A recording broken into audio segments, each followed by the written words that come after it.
Thank you for clicking on the video. Today we are reviewing Ultimate Swing Golf from developers Clap Hanz, who I have personally been a fan of for many years. The Everybody's Golf and Hot Shot Golf series have been some of my favourite golf games on the PlayStation platform, from PS1, PS2, PSP, PSVR and PSVR. The real appeal of these games is it's like an actual golf sim but made fun, and I have to admit it felt mega strange to play this game on a Meta Quest 3 because everything about this screams PlayStation at me, but putting that aside, the presentation is absolutely fantastic. This is honestly one of the highest quality games we have on Quest and would be at home on a Nintendo console, for example, with the Nintendo seal of quality. Everything is extremely well presented and thought out. If you've never played the Everybody's Golf series before, in terms of presentation, it's a bit like if Sega made a golf game. It's got that overly saturated Sega arcade game look with a one more go feel to it, and I haven't stopped playing since I loaded it up today. And I feel like a bit of an idiot because I've actually had access to this for weeks. Ultimate Swing Golf's amazingly happy, fast and colourful presentation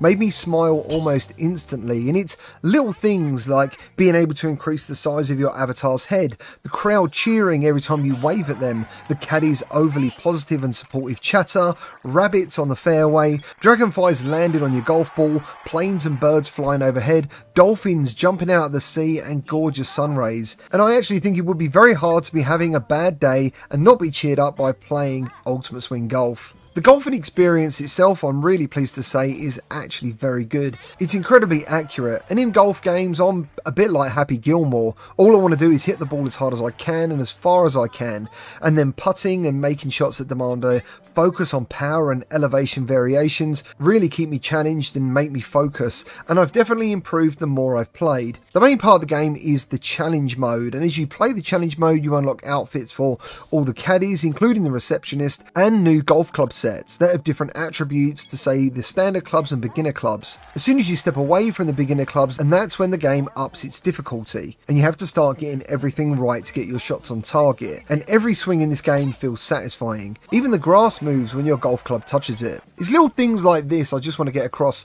that really left me impressed. In the game you'll find a few different game modes. First you'll have the challenge mode, which I mentioned earlier, which is like a training mode and a great introduction to the courses, but it also puts you up against the AI from time to time. So you could categorise challenge mode as single player mode. There's also online multiplayer with up to 4 players, which unfortunately I couldn't test right now, and there's also the mixed reality mode where you can set up your own putting holes, and there's also a mixed reality driving range that opens up a wall in your play space showing you the course, and I was instantly impressed. You even have little butterflies and leaves that pass from the VR world into your space, which definitely adds some wow factor to the whole experience. The graphical presentation is super sharp and super bold. There's 5 massive courses that look really awesome with actual trees and running waterfalls, and even the crowd, even though they're not 3D, they kind of look 3D and are very animated and suit the game excellently.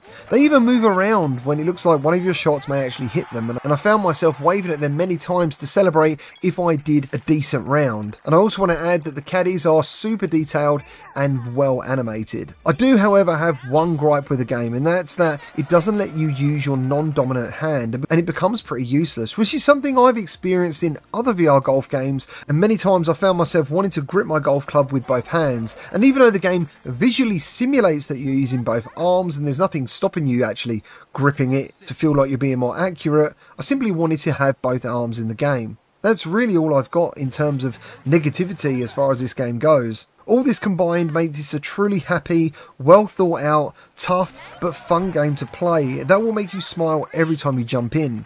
It's a top tier Quest game, and it's very well thought out for VR with tons of replayability, and the golf itself is actually brilliant. And it now sits as one of my favourite VR games to be released in 2024. Thank you ever so much for watching. Let me know your thoughts down in the comments. Please remember to hit the like button and subscribe, and I'll see you on the next one. Too strong!